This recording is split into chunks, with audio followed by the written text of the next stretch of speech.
My guest today is author Joel Selvin, a San Francisco Chronicle pop music critic for 36 years and is author of more than 20 books about pop music, including the definitive account of the Rolling Stones free concert at Altamont and the biography of songwriter Bert Berns that paved his way into the Rock and Roll Hall of Fame, as well as the #1 New York Times bestseller, Red, My Uncensored Life in Rock with Sammy Hagar. Now, his newest book, Drums and Demons, The Tragic Journey of Jim Gordon, is our discussion today. And what a fascinating read it is. So, ladies and gentlemen, let's welcome author Joel Selvin to the show. Welcome, Joel. Thanks, Ward. Good to be here. Well, I read your book from cover to cover, and it is probably one of the best music biographies I have ever read. And I'm being sincere and honest here. And I think it has to do with your incredible writing style. Who is Jim Gordon, and why were you so interested in his story? Well, Jim Gordon was a very famous drummer, which is to say that he was hardly known outside the music industry. He was a session musician. He belonged to a bunch of British rock bands. He's best known for his work with Derek and the Dominoes. Actually, he's best known for committing a crime much later in life. He brutally murdered his mother and spent half his life in prison. He died last year, age 77, after 39 years in the California State Penal Authority. Jim was schizophrenic, and he suffered from very severe mental illness. Pretty much, it doesn't get more severe.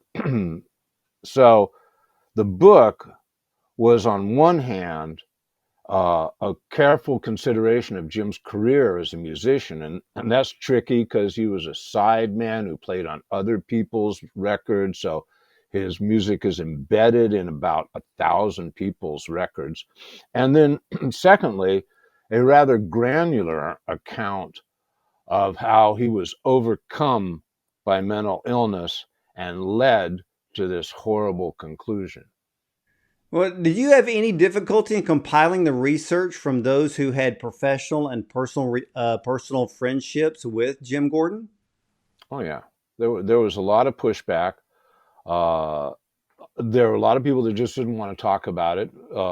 Chief among them, his daughter, his first wife, and his closest friend from high school, who started their musical career together, Mike Post, the guy who wrote all those TV themes. They wanted nothing to do with the project, although they wished me well and were respectful about it, until Jim died. And then everything changed. There were a lot of people that just felt uncomfortable about the subject. By the same token, Ward, there were a lot of people who leaped at the opportunity to talk about Jim. Van Dyke Park said, "Oh, Jim, he was the esprit de corps." Lenny Waronker, who was the producer of so many records at Warner Brothers and knew Jim from high school, they worked together in the studio at the very beginning of their careers. He spent a whole afternoon at his house just talking about Jim. Jim Keltner, who's probably the drummer who took Jim's mantle into Hollywood session work, was just incredibly generous with his time and so soulful about the whole thing. I mean, he wept during one of our interviews. My goodness. Now, when I read this whole account, and especially in the first part of the book where you're talking about Jim's session work and all of the people that he worked with and played and whose records and drums that he played for, I contacted a couple of my friends who knew Jim Gordon. Oh, really? And I asked them, what can you tell me, or what do you even remember about Jim Gordon? And so the first one I contacted, because in your book, you mentioned Bones Howe. And Is Bones still like Compass Mentis? well, Bones is 91, but I had a bigger inside than Bones. I know his co-business partner and probably lifelong friend, Steve Bender. Okay, And sure. Another so 90-year-old. yeah. Steve's like 91, and we go back and forth all the time. So I emailed Steve real quick, and I said, "What do you remember of Jim Gordon? I'm reading a book and researching an interview in the next day or two." And here's what Steve Bender said. He goes, "Yes, I do recall working with Jim in the studio about 1972. I enjoyed working with him, and he was a very good drummer, and he was always definitely nice to me. Um, and I even contacted John Ford Coley, the other half of England and John Ford Coley. He said the Yeah. same thing. Great guy to work with, and he was quiet. So the only, it was positive on that end. Oh, Jim was an incredible presence in the studio.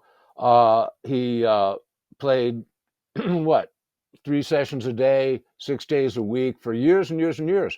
Uh, First thing is he didn't make mistakes. Second thing, he could read anything. Uh, and then he came into the studio with this extraordinary talent. I mean, this ability to precisely divide and reallocate time that just blew people's minds. It was like Bobby Jones watching Jack Nicklaus play golf and saying, "What game this is, I know not." Uh, he had an ability to see the drums as a wholly musical instrument and embed them in the fabric of whatever composition he was recording. So with Jim, it wasn't a matter of timekeeping and backbeat. It really was a matter of collaborating on the musical composition and being all the way there as a session musician. Now, no mistakes, just what you want, what you've written, or if you want to leave it to him, he would take care of it. Lenny Warnaker said he always just left it to Jim to figure out what to do because he knew Jim was this exceptionally creative. That's how Midnight at the Oasis happened. So there's all that. And then, you know, it's beyond just his natural ability. He had to keep his face on. He had to be able to keep whatever was bothering him, whatever was in his inner life, restrained while he cooperated, collaborated, and continued to follow this highly professional, competitive career. Now, Jim started seeing psychiatrists in 1975 and saw many and many psychiatrists, and nobody diagnosed him as schizophrenic because he was just too accomplished and too functional in his professional career. And schizophrenics, I mean, schizophrenia is really common, Ward. It exists in 1 in 100 in the general population, and of the diagnosed schizophrenics, 50% don't respond to treatment at all. Now, Jim's case, from all the symptoms that I described to medical professionals, sounds like as extreme as it gets. He was controlled for years by what are called command hallucination, which are voices in your head that tell you to do something, and if you don't do it, they'll give you a headache. Psychiatrists call it the electric hat band. Jim called it white hot cruelty pain, but it's kind of headache, leave you crawling on the floor, wetting your pants. So you pay attention to these voices. And that's really severe mental illness. Now, also, schizophrenics don't bond with other humans the way you and I do.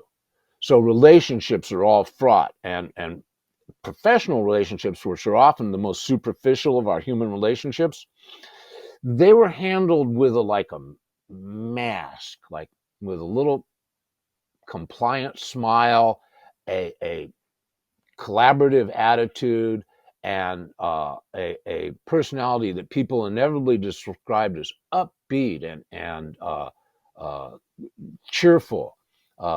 Frank Zappa called him Skippy, but that was a facade, that was a mask, and it was a mask that undoubtedly was extremely difficult for Jim to keep on.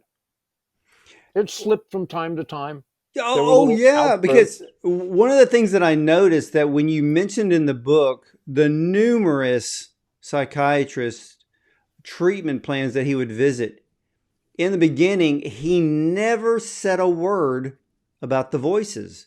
So they kept treating him like as if he was bipolar or just depressed or Yep. overworked and stressed out. He never let on that one key element that may have, who knows, helped him before he had done the crime.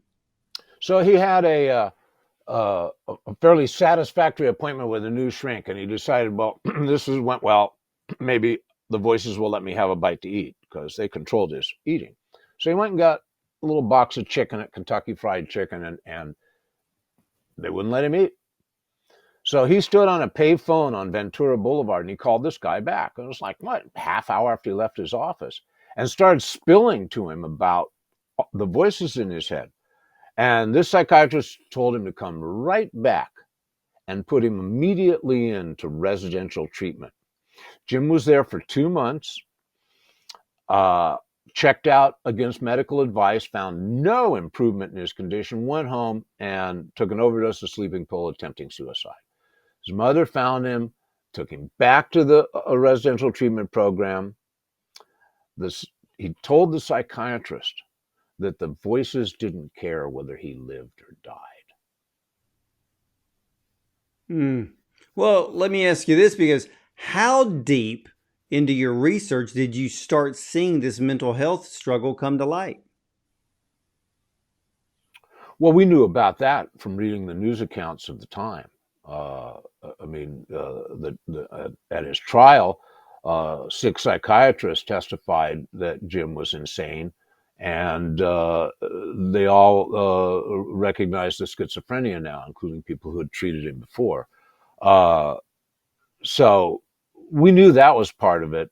I was able to acquire some interviews that some couple of people that were thinking about doing an authorized biography with Jim, like 88, 89. I was able to acquire the transcripts of their interviews. Of course, they're talking to someone who's mentally ill. So uh, it's like a radio station that won't quite stay in focus. It'll come in strong and then it'll start flittering off and into the noise. And then it'll come back in. And Jim's quite articulate at times, at points about his condition. Uh, and certainly some of the episodes that he described are you make your heart sick. Uh, there, the disease just grew in Jim and overtook his life and his career at a point where he was really no longer able to play music and to function on that level anymore. So your research But really became an investigative report, because you already knew that by all accounts that he had severe mental illness. So in writing this book, were you looking for the point as to where this mental illness started to actually show for the first time? well, we're never going to find that. There's a lot of conflicting. I mean, Jim talks about it hearing voices back to his childhood, and then says it didn't start until much later. So we'll never really know. And there's other people who knew Jim in high school that sort of report this kind of strange behavior. But Jim didn't have friends. He was schizophrenic. It was very difficult for him to bond. Ward. And then there's 2 things I want to say. Okay, one is that this extraordinary, almost supernatural ability that Jim had with the drum set is rooted in the same biochemical system that his disease is. Okay, what makes you rich makes you poor. And then the other thing is that when Jim played drums, striking the drums, the report of the drum set, you feel it in every cell in your body. And then there's the hypnotic power of the mighty groove, what they call rhythmic entrainment. So when Jim played drums, it vanquished his disease. It evaporated his symptoms. And he was in command. He was in charge. He was in a world he understood. He was confident. He was whole and well until he stopped playing drums. Other Was people the just play drums, you see. For Jim, it was all wound up with this horrible life system that he was caught up in. And the drums were the only place where he could fully express himself free from those demons. and give him a moment of solace, uh, as long as he was sitting behind the drum kit. Was his mental health struggle the actual cause of the strife between himself and Eric Clapton that led to the collapse of Derek and the Dominoes? Well, the mental illness was growing during that period, but though also the Derek and the Dominoes guys, I mean, you can't take more drugs. They were all addicted to heroin. They were all processing massive amounts of cocaine. They were all drinking as much as they could. Uh, Anybody that's got any experience in the recovery world knows that that just interferes with personal relationships, and those guys couldn't have been more further down those roads than they were, all four of them. Well, one of the accounts that you have in your book just really shows just one piece of Jim Gordon's mastery of the drums. And after reading your book, I can see why he is considered probably one of the greatest drummers ever in music. But you wrote in the chapter when Jim played drums on Carly Simon's song "You're So Vain," and you wrote, "For Jim, this was more than a drum part.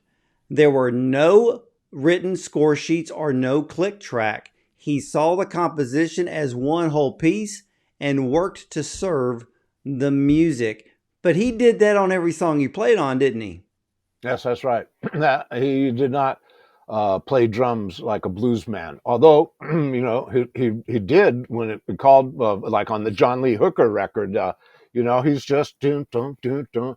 Um, he was Merle Haggard's favorite drummer, and he played on all the Gary Puckett sessions, which were like 28 pieces. Three bass players, five keyboard players, and one drummer. Uh, the range of music that Jim played on in his career is just astonishing. Everything from the simple pop hits of the '60s like Sonny and Cher and the Monkees, and his work on the Beach Boys records, to more complicated stuff like the stuff he did with Zappa, or the Mike Post stuff with Rockford Files or Classical Gas. I mean, uh, Jim saw himself as an instrumentalist, not a drummer.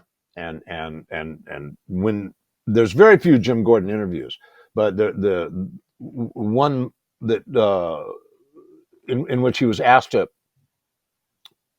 talk about what records really exemplified his skill, he brings up a Judy Collins record, and it's not exactly show off drumming. It's a really wonderful ensemble piece that involves Van Dyke Parks on piano, and James Burton and Stephen Stills on guitar, and Chris Etheridge from the Byrds on bass. It's a beautiful record, but it's not like it's something that you would think would go on the top of a drummer's CV. Well, literally, after reading your book, even some of the best session drummers couldn't figure out his talent. And I think one of the best examples that I saw, there's actually two examples. The first one on Gordon Lightfoot's hit song "Sundown." Jim's expertise on this song was based on what he didn't play. Can you That's right. explain? So Gordon Lightfoot was a very uh, confident, visionary musician who was surrounded by a very tight knit circle of accompanists and collaborators. And the record producer, also record company president, Lenny Waronker, wanted to kind of expand the audience for Gordon Lightfoot Records, and brought Jim to Toronto to try and get into this tight knit collaborative circle. And the first night in the studio was what an anticipated disaster. And Lightfoot called Lenny up in the middle of the night at the hotel afterwards and said, "You got to fire the drummer." And Lenny said, "Just give me one more night." And Lightfoot agreed. They go in the next night, and the first song up is Sundown. And it's got this beautiful 12-string part that Lightfoot plays in it. And Lenny says, "Lay out in the middle and let that guitar part come out." So Jim sticks to the 1 and the 4, and indeed the guitar part just pops out, and 20 minutes into the session, they know they're making a number one hit. That's the thing. Jim's business was hit records, right? 6 days a week, 3 sessions a day, 4 or 5 hours a session. It was all about making hits. It wasn't about playing jazz. It wasn't about improvisational stuff. He could do all that and enjoyed doing all that. But studios were about making hit records. And Jim was a scientist, a surgeon about this. And that's what he brought to the thing. When he came in, he saw the song, he saw the other musicians, and he found a way to make those records into something more commercial and more like a hit record. I mean, What there's great examples of that. My favorite is B.W. Stevenson's "My Maria," which is just one of the most spectacular drum parts going, but it wasn't obvious. Another drummer, and that record would have been a pedestrian, kind of ordinary song. well, what one of my favorite stories in this book that really proves how off the chart talented Jim Gordon was is when he walked into the control room and he said, "You want me to do a double drum part?" And they didn't even know what he was talking about, Yeah. but that showed that he was really a surgeon on the drums. Well, it's uncanny. I mean, it's almost on the level of a magic trick, because if you're over the course of a 4-minute track going to double your drum part, that means you have to hit the drums with the same velocity, the same strength, in the same place, because all you have to do is like just retard the cymbal strike a little bit, and it's going to smear on the track. If your foot slips on the bass drum, again, big smear. And no, he did it in one take. And I mean, it was a Tom Petty session in between Mudcrutch and before the Heartbreakers were and they were all pumped. This is the guy who played on Layla, and everything. But I talked to 3 people that were at that session, and they remember it like a car crash they were in last week. He went out there and did it in one take. Yeah, amazing. Yeah, and all the and back in the day, many would have just doubled the drum part on tape. Yes, that very few. I don't know anybody that would attempt that. Really, it's one thing to double guitar part or punch in a bass part or something like that. But no, the resonance is all recorded. The overtones are all part of the thing. I mean, it's just no. You can't do that unless you're Jim Gordon. Well, for you, because you have written about so much music and musicians, before embarking on this book about Jim Gordon, who did you think was the greatest drummer at the time? Well, I don't think that I thought in those terms. Uh, I always listened to the Rolling Stones records to hear what Charlie Watts was doing, because unlike everybody else in that band, he kept getting better on his instrument. And I mean, who doesn't admire the work of Jim Keltner? It's just, I mean, I remember seeing him play with Little Village and have those maracas strapped on his wrist just for the extra percussion. That guy's all in, right?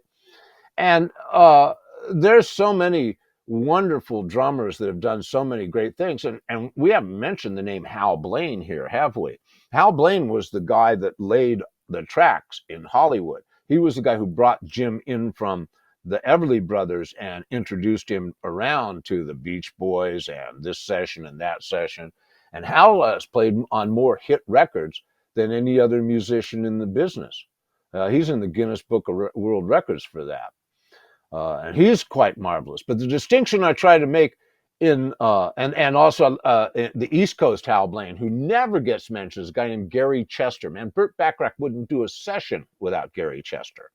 But the thing that the point that I try to make in the book is that Jim was born in 1945. He was 11 years old when Elvis hit.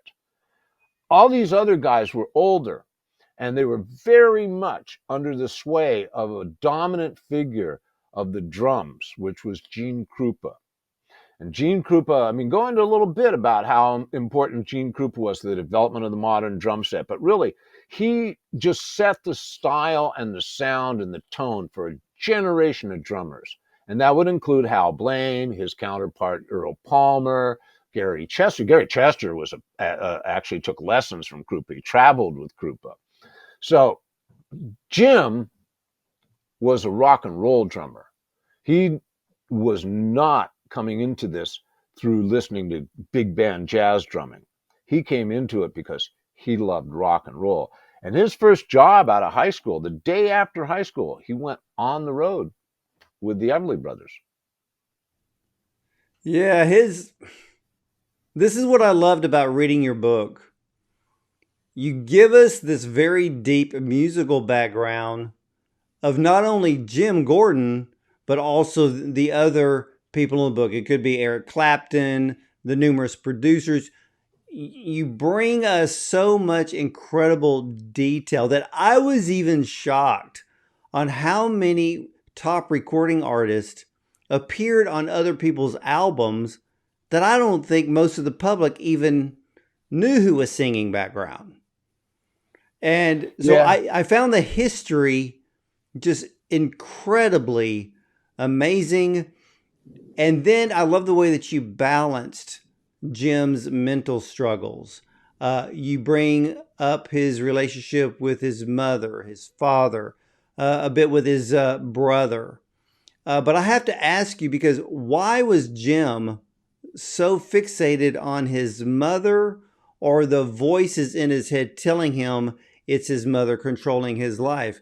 And with that, did that come from trying to understand some of the research on paranoid schizophrenia? So auditory hallucinations are the most common symptom of schizophrenia. Uh, and all those people that are affected, I mean, all those people sleeping under freeways, they have voices in their head. Not all of them so severely that they have the command hallucinations, but and Jim had a cacophony. He had many, many, many voices in his head. Chief among them was his mother. Uh, in real life, his mother was a nurse, uh, kindly, gentle, caring, a little controlling perhaps, but Jim's father had been a practicing alcoholic and had not gone into recovery until Jim and his brother were teenagers. So they grew up in this alcoholic home system where it's very common to see the other partner, the mother in this case, sort of take over and surreptitiously run everything while they have the irresponsible partner in the front of the. I mean, it's real common sort of alcoholic home life. So that would make your mother would kind of loom up as this larger symbol than you and I that might have had more. I hesitate to use normal, but conventional. Uh, Nobody has normal upbringings. um, so his mother was featured in his hallucinations, and she also existed in real life. And Jim lived in the neighborhood. They had a very close relationship on the phone. When he came back from England, drug addicted and alcoholic, his mother got him going to Alcoholic Anonymous meetings. I mean, there was a very close relationship there, but she did not, despite her being a medical professional, understand what was happening with Jim. She thought Jim's problems were strictly to do with drugs and alcohol. And Well, she would have him over to dinner and she would be fussing over him. Why aren't you eating? What, don't you like your dinner? And in his head, Jim would hear her saying, you take another bite and you'll die. So it's a very, very strange and difficult situation for all involved. And at the time of the crime, I don't think Jim had seen his mother in a couple of years. yeah, you wrote in your book it's been probably 2 to 3 years since he had seen her. But I have Yeah. to ask, was his ex-wife Jill the only woman that he didn't have a violent episode with? Well, I'm sure there were some, but the yeah, Jim had problems with relationships with women. He had problems with relationship with everybody. I mean, really, I couldn't find people who acted as friends in Jim's life. You know, people who'd spent hundreds of hours with this guy in recording studio. I said, "Do you ever have dinner with him?" He go, "No." Did you know he was married? No. Did you know he had a daughter? No. Right. So, and women, he yearned for a romantic relationship, but he couldn't bond, and he had so much inner turbulence, it would erupt in episodes that I'm sure were as surprising to Jim as they were to the victims, and there would be violent outbursts, and they would subside immediately. When he was dating Stacy Bailey, seemed to be the first girlfriend that Jim actually confided in about the voices in his head. Which, when I read that, then I was thinking, okay, he must have some sort of a bigger trust with Stacy, because in a way to confide that he wants help, but he ended up being violent towards her, just like he was with Rita Coolidge. Well, she didn't get it. She hadn't. It didn't register with her at all. And I think that rather than it being reflective of greater trust in this relationship, it was more the disease was building up in him to that degree. Ward. I think Jim was deeply ashamed of this and felt like that he was an intelligent person who should be able to manage his life and not have these episodes and not be out of control and not have this thing plaguing him.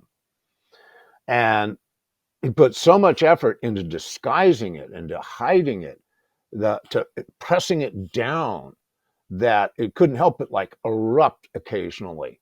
Uh, but to me, the chief thing about Jim's life, uh, especially after he returns from England in '71, is how much energy he put into suppressing the symptoms of his disease and trying to maintain some kind of customary, conventional existence, to keep his position in the Hollywood recording industry, to have some kind of life, to have a relationship with his daughter, which he just failed at totally. So no, I think life was extremely difficult for Jim, and everything was very dicey and tricky. Yeah, it's like he was walking around with a pressure cooker inside, and and like you said, eventually from time to time it had to go off, but then it just kept getting worse.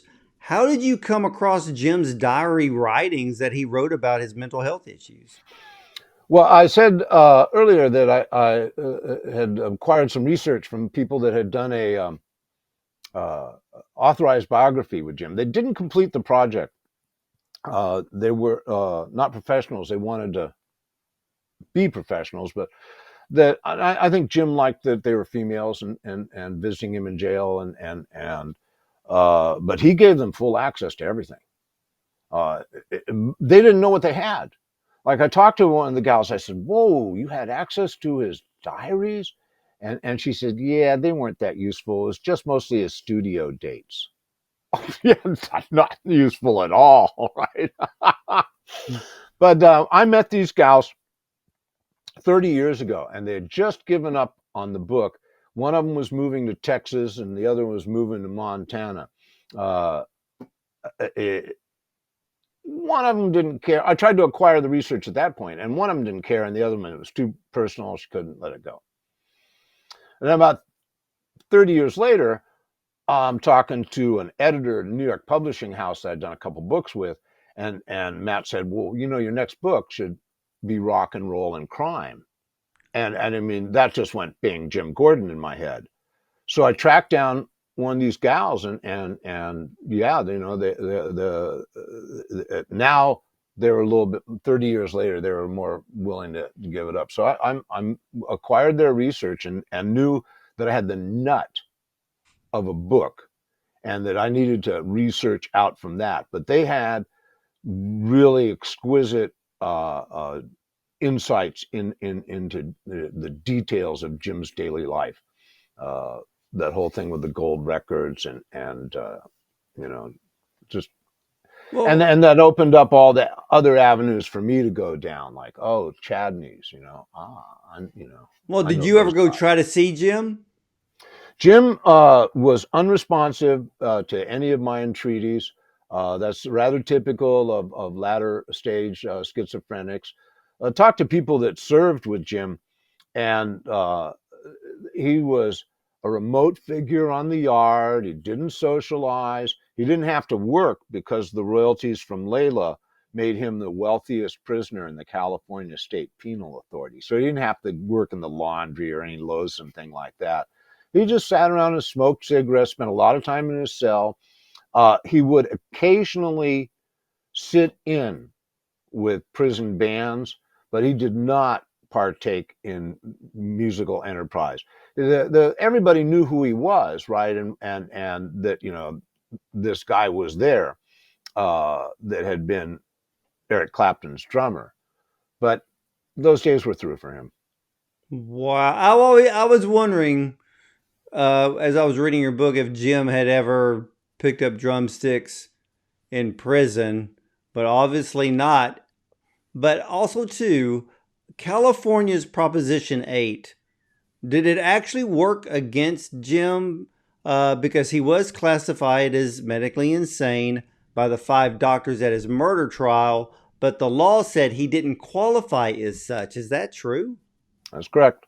1982, you know, Law and Order, Reagan, all that. You know, they passed this initiative that had very strict provisions about how California criminal law would be applied. And one of it was to rewrite the insanity defense to where pretty much you had to not know what you were doing when you did it to be insane. Now, there was no question that Jim was insane. All the psychiatrists at his trial testified to that, including the prosecution's expert witnesses. So that was not the problem. And the judge recognized that Jim was not fully responsible and couldn't premeditate his crime.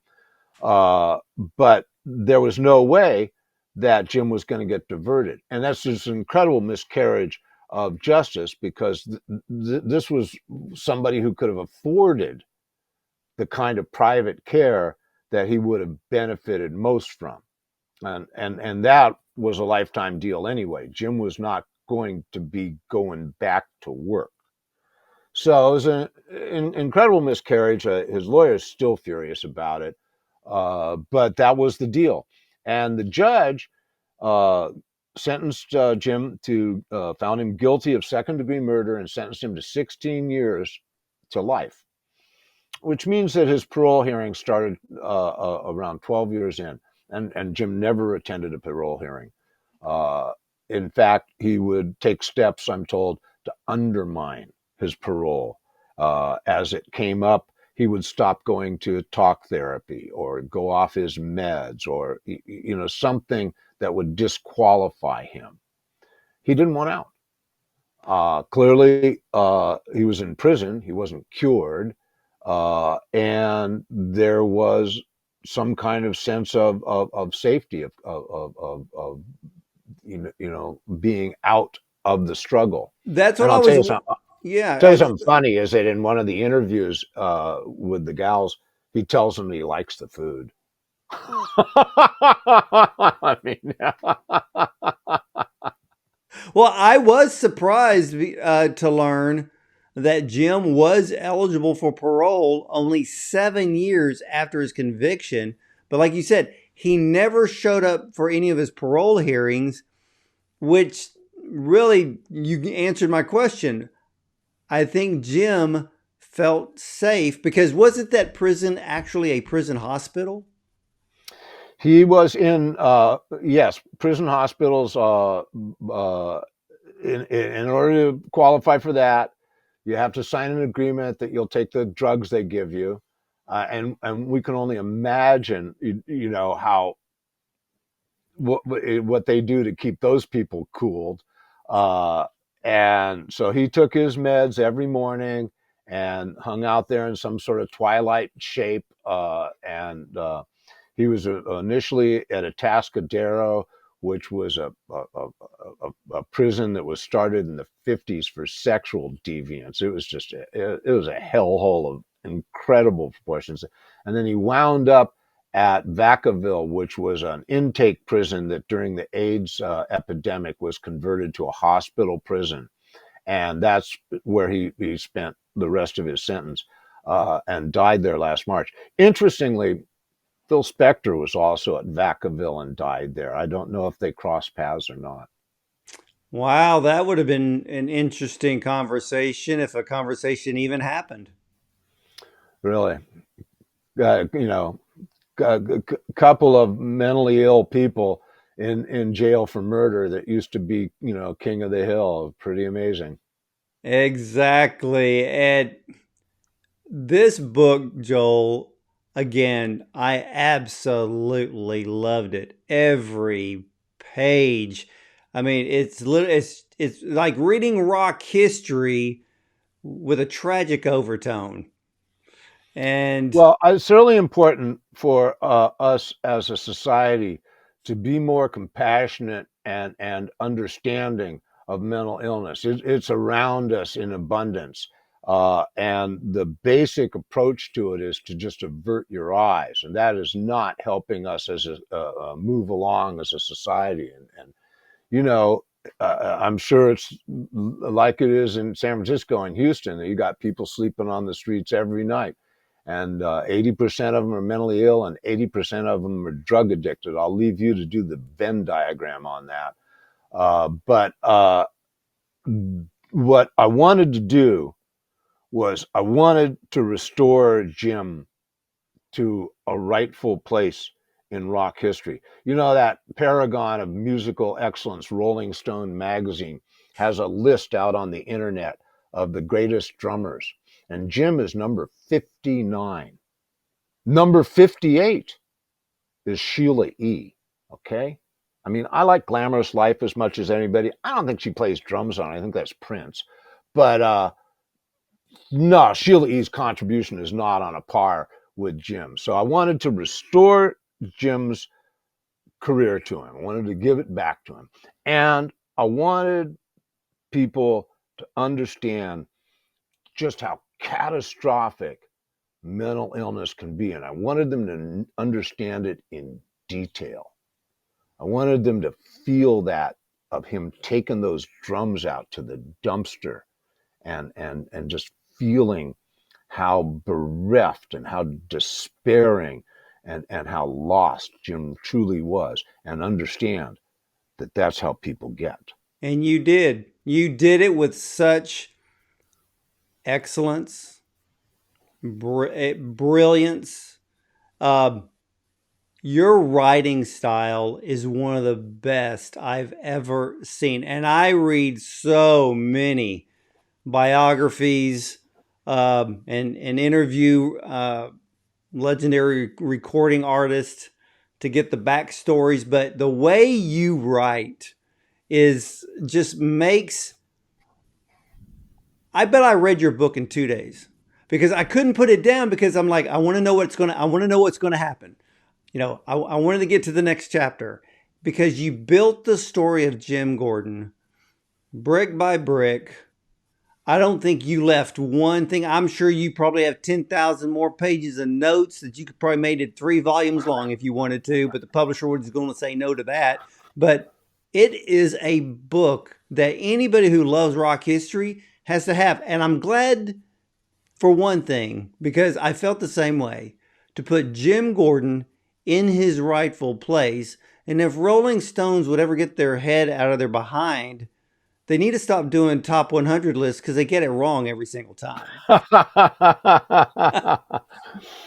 uh, well, thanks. I really appreciate the good words.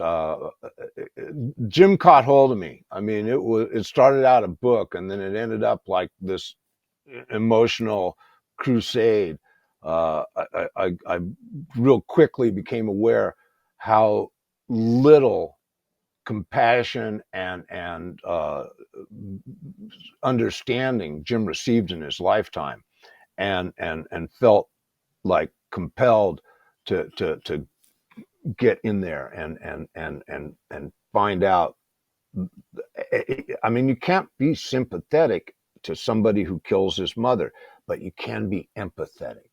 You can understand the factors that led up to it, and why someone would do something so horrifying. I mean, it was horrifying to him. It was more horrifying to him than anybody else. That was his mother. And we can't imagine what that act did to him on a psychological level.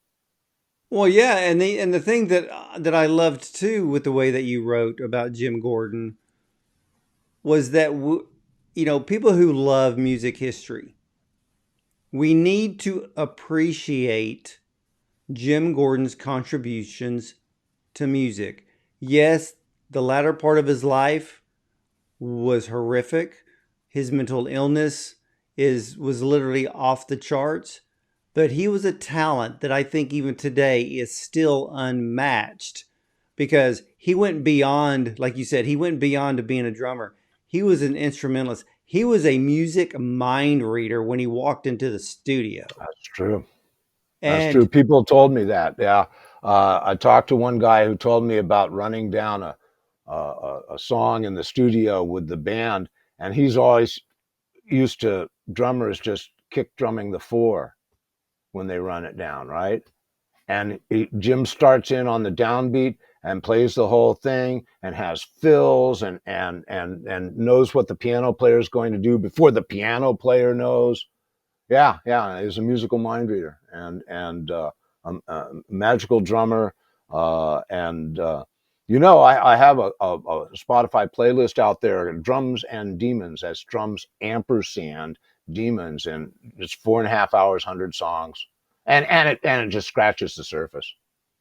I'm gonna have to check that out. I have a pro account with or a premium account with Spotify, so I'm gonna bookmark that one and listen to the songs because, ladies and gentlemen, you will be shocked. And Joel puts this in the book of all of these incredible hit songs that but it was Jim Gordon on drums that brought many of these songs to life. And Joel, out of all of the books you've ever written on rock royalty, which one's your actual favorite? Well, I spent 16 years trying to get that Bert Berns book together. So I have a special relationship with it, and Rob Reiner has finished a script based on it. He swears he's going to make the movie as soon as he finishes the Spinal Tap reunion. But you know, I've never had a topic like Jim, and Jim became something that grew in my heart. I came to really love and care about Jim. So as and all, whenever you write a book, boy, you get super involved. There's no like Bodie dote about writing a book. I mean, you can walk away from the writing desk, but you're going to be thinking about it. You're going to be it's a prey image that just doesn't go away. So I like all my books. I've become deeply involved in all my books, but the gym thing just took me places I've never been taken. Well, did it take an emotional toll on you mentally? Absolutely. There were days where I would just have to pitch in writing after like an hour or two. Like I just, it's like, oh God. And upstairs, I'd go take a nap, read a murder mystery, something. That it was such heavy material, and it was such a horrible cost to Jim, uh, and I felt a responsibility to deal with the material in a very particular, sensitive way. So all that worked to make it a challenging book to write. I'm sure it was. Even after I read the book, when I got to the end, I felt like I almost had to take a day. Because because when I read and when I'm doing research for interviews, I dive deep, and sometimes you're placing yourself into the shoes of the person in the book or those around that person, and it is emotionally draining. And ladies and gentlemen, this subject of Joel Selvin's latest book was raised in the San Fernando Valley of Los Angeles and got his start as a professional drummer touring with the Everly Brothers in the mid 1960s. Jim Gordon's penchant for creative and astonishingly accurate musicianship earned him a regular session work, joining the community retroactively referred to as the Wrecking Crew. His supernatural intuition and perfect sense of time can be heard on more than 30 top 10 singles, including several number ones such as Beach Boys' Good Vibrations and even Carly Simon's You're So Vain, and I Got You Babe by Sonny and Cher, as well as The Beat Goes On. Now, he has been immortalized on albums by George Harrison, John Lennon, and the Byrds, among dozens and dozens of other household name music acts. But Jim Gordon was notably the drummer of Derek and the Dominos and provided the piano coda for their evergreen anthem, Layla. Now, Joel Selvin details how Jim Gordon didn't merely just keep time, but he was also instrumental in shaping compositions, whether it was the Latin-influenced rhythms on Ricky Don't Lose That Number by Steely Dan, or his monumental drum break on the incredible bongo band's Apache, a staple of hip-hop from the genre's inception, having been sampled on over 750 other records. And he wasn't just a player on hits, he made them hits. So if you love music history, then Drums and Demons, The Tragic Journey of Jim Gordon is an absolute must-read. And Joel Selvin's power of the pen, well, makes it come alive on every page of Jim Gordon's life, and you learn in the midst of brilliant musicianship the darkness of mental health issues like paranoid schizophrenia. And Joel, I want to thank you so much for sharing your time with us today, as well as this incredible new book of yours. Man, well said, Ward. Thank you so much. I really appreciate it.